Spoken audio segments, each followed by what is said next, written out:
feel like it's very important in YouTube videos to let you guys know what it would be like to be with me. And in that spirit of sharing the presence of being in the room, I don't smell great right now. I worked out like 6 hours ago and haven't gotten to shower yet. And I've been sitting in my sweat on calls or at my desk for hours. And I really want to go home, but I volunteered myself to do these videos every single day. And we're not getting them out every single day, but I'm trying my best. This video has been so highly requested by so many people who are getting into business or maybe already in business and thinking about whether the business is going to work or not. And in truth, the reason I haven't posted anything on this is because this concept of fear of failure is one that I have a really hard time empathizing with because I've never had a fear of failure. I've never felt fear of failing. I've definitely felt stress of how am I going to pay bills? How am I going to pay overhead? How am I going to pay team members at the end of this month? I've gone through all of those stresses, but I never for a second ever thought that I would fail or that was failure. I have trouble trying to resonate with feeling fear toward failure. And I have trouble empathizing with that emotion.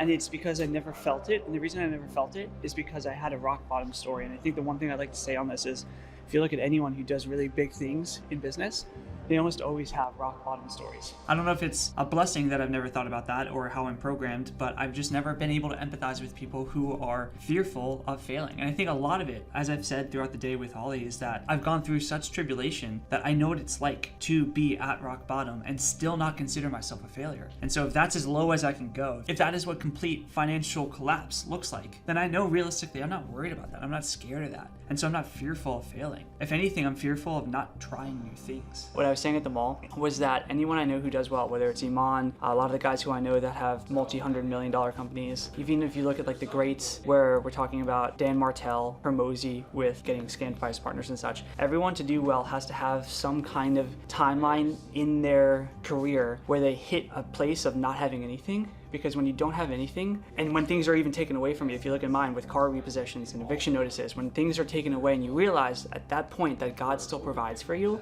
you actually humanize, or realistically you realize, if you will, what rock bottom is. A lot of people, like, I'm sure you don't think you've hit rock bottom, correct? No, yeah. Yeah, and the problem with that is that you almost sexify rock bottom. You think it's going to be way worse than it is. You think rock bottom is the equivalent to death, and then when you hit it, you realize you can get through it. You realize at the end of the day, realistically, your rock bottom is just two things. Number one, more manageable than you think, and number two, it's just a closer relationship with God when you realize it. So I mean, most people come to God and come to a relationship with Jesus Christ when they hit rock bottom. It's one of the things, one of the prayers that you can pray for people is like, God, swipe this person at the knees, take them out so that they come to you, because realistically, a person with pride doesn't come to God. He even says it, I haven't come for the righteous, I've come for the sick, essentially. I'm misquoting that, but at the end of the day, if you think you're healthy, if you think that you're independent, you're not going to seek God, you're not going to seek Christ. It's those who realize I need relationship with my maker. And so rock bottom is necessary. And so when you hit rock bottom and you realize you can live there, you don't want to go back. When you realize you can live there,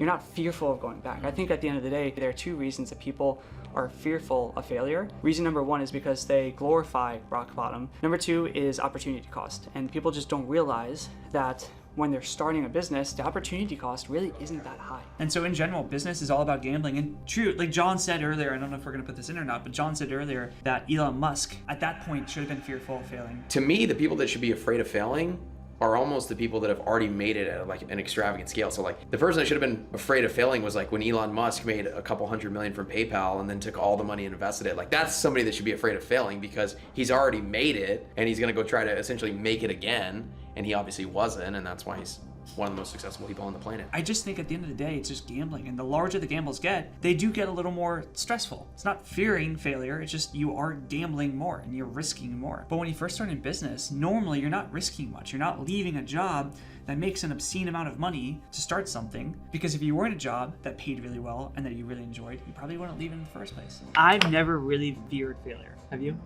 No. I think that, number one, I do think this is like hot take, discouraging to a lot of people, but I do think a lot of people just aren't built for entrepreneurship. There's so much stress that comes in this game and it never stops. And so if you're scared of failing when you first start, it doesn't get better when you hire team members and when you take on more overhead and you take on more operational expense. Like, it doesn't get easier or better, you know? And so you just have to get used to it. Yeah. Elon Musk has this beautiful quote, which is that everyone wants to be Elon Musk, but he says if someone spent 20 seconds inside of my head, they would probably put a bullet through it.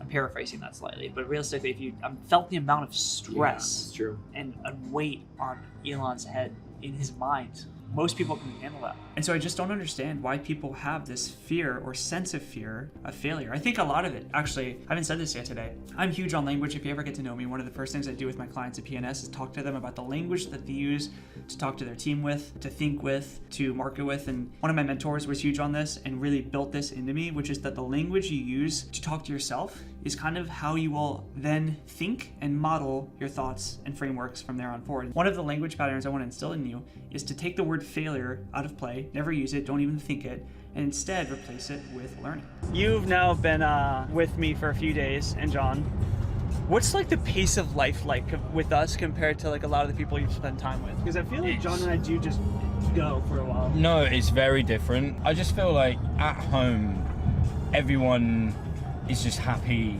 staying put in their comfort zone, you know? And I feel like when I'm with you boys, I'm out of my comfort zone. I'm learning new things. I'm going into plunge pools in the morning, which I would never do back home at all. And it's just great because it's like you are who you hang around with, really. And, you know, of course, no disrespect to the boys back home, but they don't do that stuff. They don't do that stuff.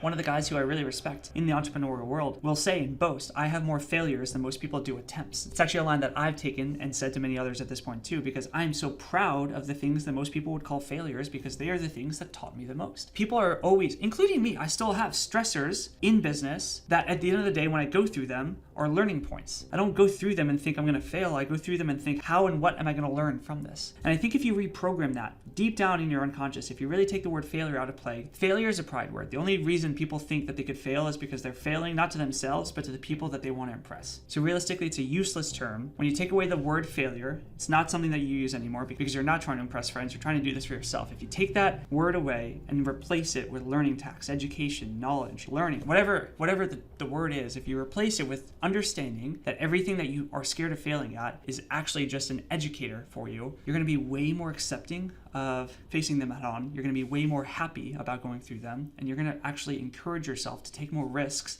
that could end up with failure or education at the end. So long story short, guys, I am going to go shower, and if you need anything, I will see you tomorrow. Until next time, happy hunting. The Mediterranean. Yeah, let's see.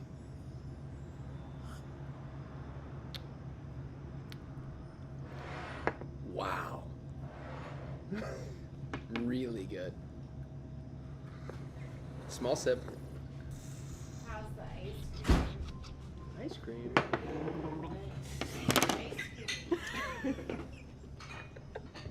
there whenever you're ready. Wonderful.